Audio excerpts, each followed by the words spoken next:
The skill number one of the attentive leader is to push decision making to the front line. Now, this is not an easy task, so we're going to review how we can make this happen, how we can create the right environment for decision making to happen in the front line. So, listening is the major skill of managers. You don't make people do it. What you do is provide the conditions, the infrastructure, and the enthusiasm so that they can do it. If they know they are being listened to, then they will want to come up with ideas. They will want to help. Really, nobody wants to go to work and not care. It's a waste of time. People do want to care, but sometimes they don't have the right space to do it. So we have to promote that they use their talent as much as possible. Take the example of IKEA. You can take any furniture you want in your car. They sell all the furniture unassembled. They save money and you save money because you don't need anyone to send it to your house and you can assemble it yourself. Now, how did they come up with this idea? Well, a worker in the past, they didn't, at the very beginning, IKEA was not what it was today. They had the furniture just like any furniture store. But one day, a worker tried to put a table in his car and it didn't fit. So he had to take the legs off. So somebody saw him, observed him, and say, hey, if he had to do this to take this table home, why can't we do this for all the other customers that may have the same problems? And especially, we want them not to just buy a table, but we want them to buy a chair, to buy a bed, everything they need for their house, even a kitchen. So, how can we make it easier for them to bring it home? So that's how IKEA was created. Now you can see um, how your table would look like, how your bed would look like, that then you just take it home in a box. So that's why observation is so important. And that's only where you are on the ground. And that's what we're going to learn today. The fact is that 96% of the problems are originated by the system, by the company. And this system is defined by management. And the other 4% is due to a special cause. This is something that Edward Deming would always say. But really, what does it mean? We as leaders only get to know about the 4% and not about the other 96%, which is actually our responsibility. So 96% is the system, but we only get 4% of that information. Why is this happening? This happens because leaders are too busy to see what's going on. We're too busy trying to find reports, trying to please maybe other managers that we don't see the reality, what's behind the scene or what's under the water. Henry Mintzberg, the great business thinker, told me in an interview that leaders need to change. They are not attuned to what's going on in the business. They don't live and breathe and care about the details.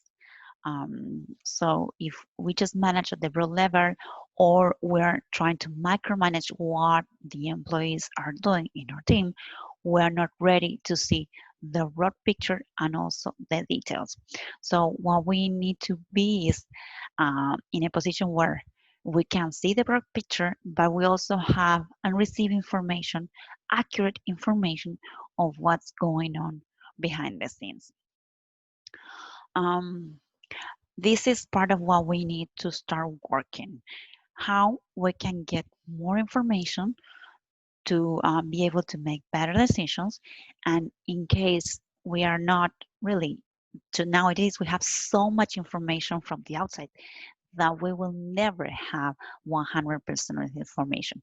But the employees, as you can see in the image, they have more information on what's going on what clients need. So in many cases, it's easier that they make decision for us. But we have to foster that and we have to empower them with that. So how can we do it? The first thing that we need to do is start being closer to them. I call this the Socratic walk because Socrates would walk around and observe and ask questions.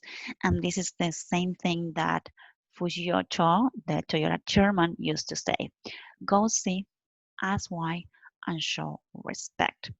That's when you go and see what your employees are working on, what they are dealing with, you gain their respect and you can understand why they have problems. And when you gain this trust, they are ready to share more information with you. By pushing decision making to them, to whoever is closest to the problem, you can unlock a lot of ideas, a lot of innovation on their side. So what kind of questions you can ask? Well, what I recommend is that you start with high impact questions, that you get more data and facts with them. That would be more like open-ended, like with starting with how, with what, with all the W's, why. As for ideas, as for alternatives, for possibilities, don't just go to the site to tell them what to do, but try to see what they suggest. These are some of the questions that they can that you can ask to get results. For example, what does it success look like for you, or how would you describe your current performance in terms of getting opportunities?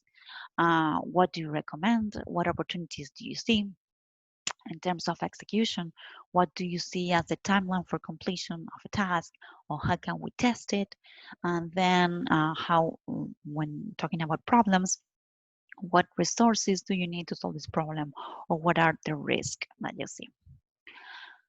I also recommend that you use the 5 Whys tool, which is a tool that you to ask 5 questions to solve a problem. Let me show you an example. The problem is I'm being turned down for a bank loan to found a small business. Why?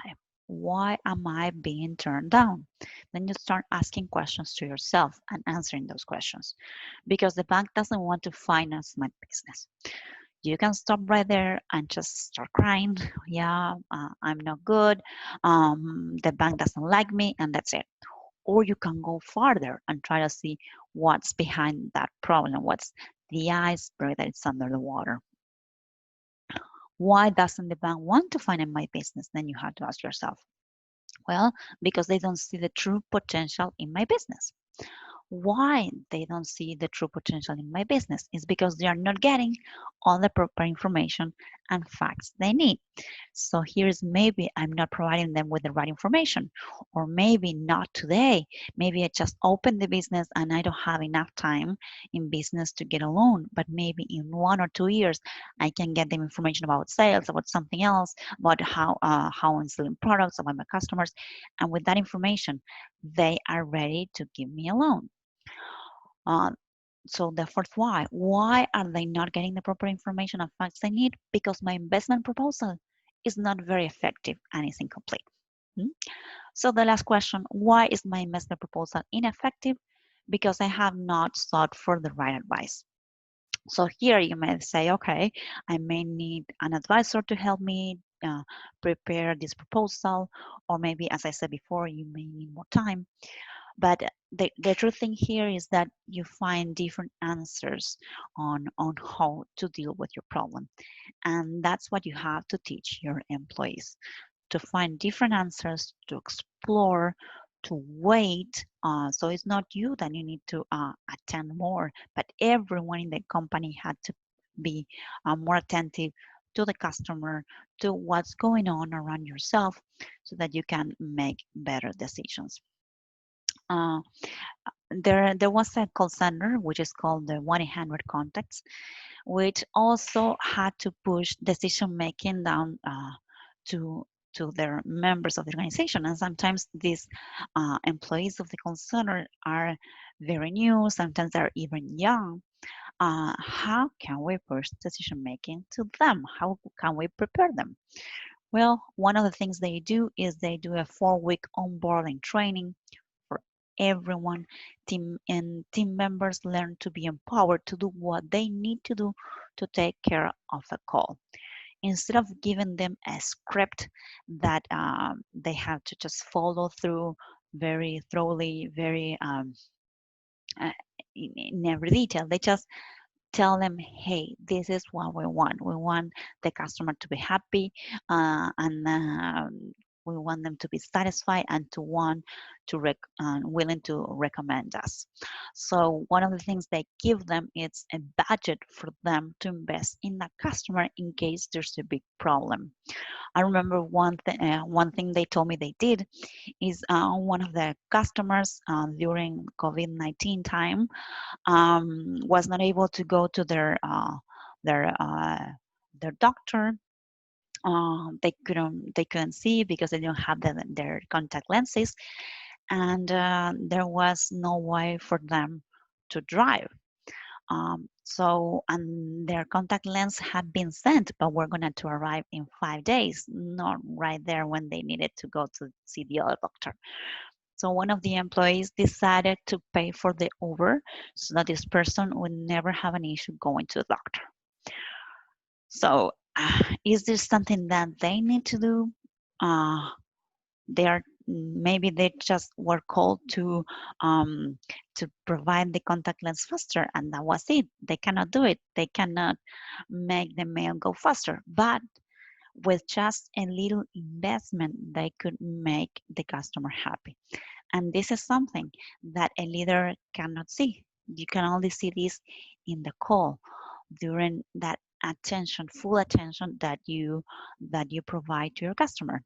And if you set a process where your employees can learn to see those things and can make decisions on their own, they can make customers happy instantly, and that's something that has a lot of value for the long term of the company.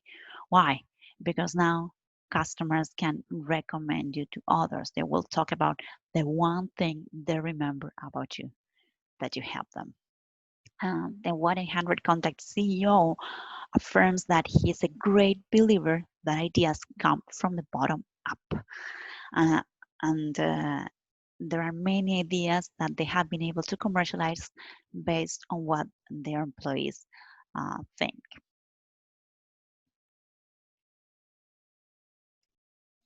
Last but not least, to help your team make decisions, try to define minimally viable data decisions. This means that you have to look for the big problem and try to divide it in small portions, just like you do with the project. Instead of having to think, oh, this project will take me 3 years, try to think the project in terms of small tasks. And this is the same. Instead of making a big decision, how are we going to make this business grow? Try to think, okay, how can we make this product grow? Or how can we make this grow in 1 week, in 1 month?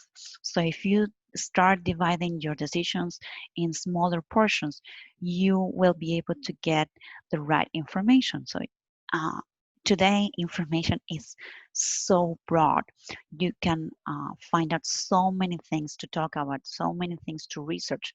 So it's never ending.